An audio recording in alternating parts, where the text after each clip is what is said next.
You're watching the Heal Yourself series. Our goal is to hear from people who have lost someone they love and how they're coping on their grief journey as a means of moving forward. If there's someone that you'd like us to feature on our Heal Yourself program, please leave the names in the comments and we'll sure to bring you that story.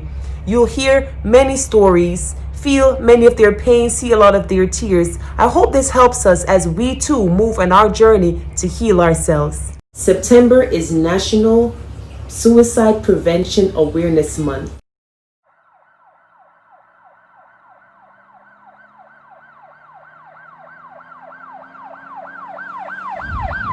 Today we're going to hear from the family of the late great Robin Williams.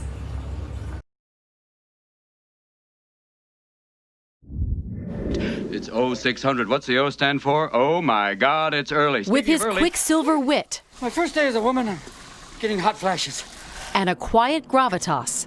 You don't know about real loss, because that only occurs when you love something more than you love yourself. There was no role too great for the brilliance of Robin Williams. Man's love. These are what we stay alive for. And yet his most extraordinary role was off-screen, as a family man. It's the best love I ever dreamed of. You know, it's what I always dreamed of a love would be. It's just really based on just honor, love, respect. Robin and Susan had a 7-year relationship, a happy and very private 3-year marriage. But on August 11th last year, life took a drastic turn. Susan left for work that morning thinking her husband was still asleep. Rebecca, his assistant, came over and I said, call me when he's up, or have him call me when he's up. And then she sent me a text. Said, he's not up yet. What should I do?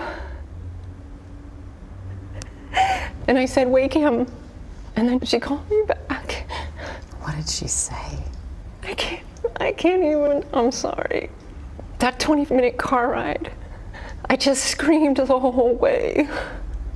Robin. Did you get to see him? Yes. I got to tell him, I forgive you with all my heart. You're the bravest man I've ever known. You know, we were living a nightmare. That nightmare at its worst in the months leading up to his suicide.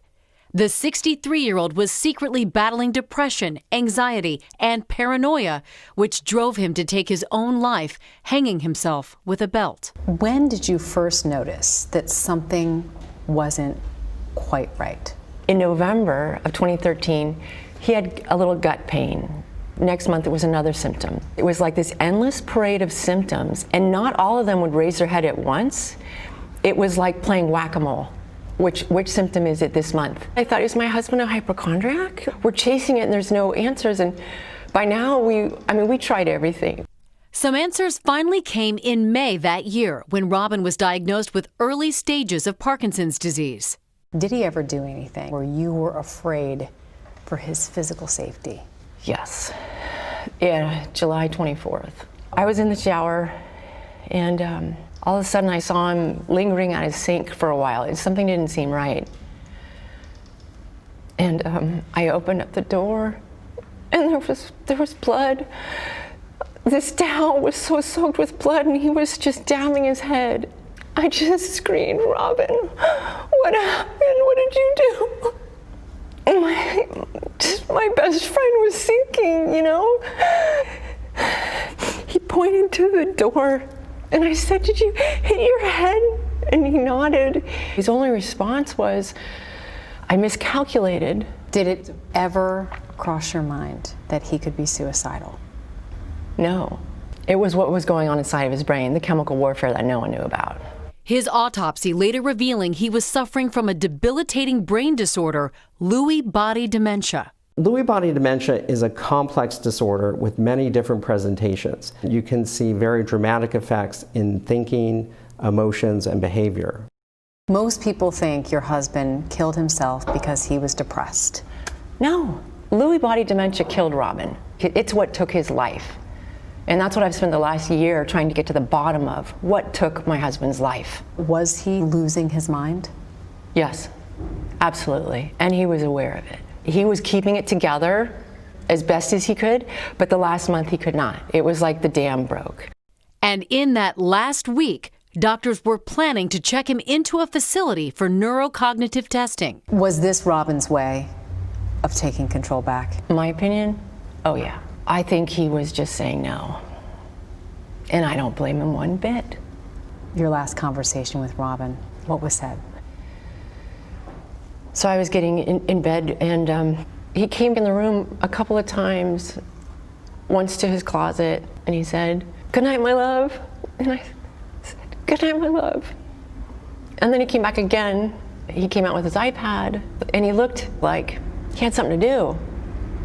And that was like, I think he's getting better. And then he said, "Good night." I said, "Good night." That was the last. Today, while the world continues to remember Robin Williams for his iconic movies, My favorite movie of Robin Williams was Robin Williams being a human being. Not an actor. Right. Best movie in the world. Such a beautiful, genius, amazing person, and he's so talented. There was nothing, his fears and insecurities were killing him. and the day before he put an end to those personal demons, taking his own life, she believed her husband was getting better. It was a perfect day. We just did what we love to do together. And I know now that he gave me that perfect day. He gave us that perfect day. He planned it. In hindsight, he knew what he was doing. Robin is kind, quiet, and sometimes funny at home, But not always funny. Oh no. He was meditative, contemplative, intellectual, and sometimes very, very funny.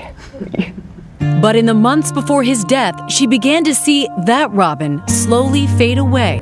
What I try to do is interact with the world the way he did. He didn't care who someone was. He did a lot of work with the homeless. He did a lot of work with people in prison, as my mom does now. And he was always kind. It meant a lot to him. So I kind of hope to, if nothing else, be that. Zelda definitely has her father's kindness, his wit, and the same sweet look when they laugh.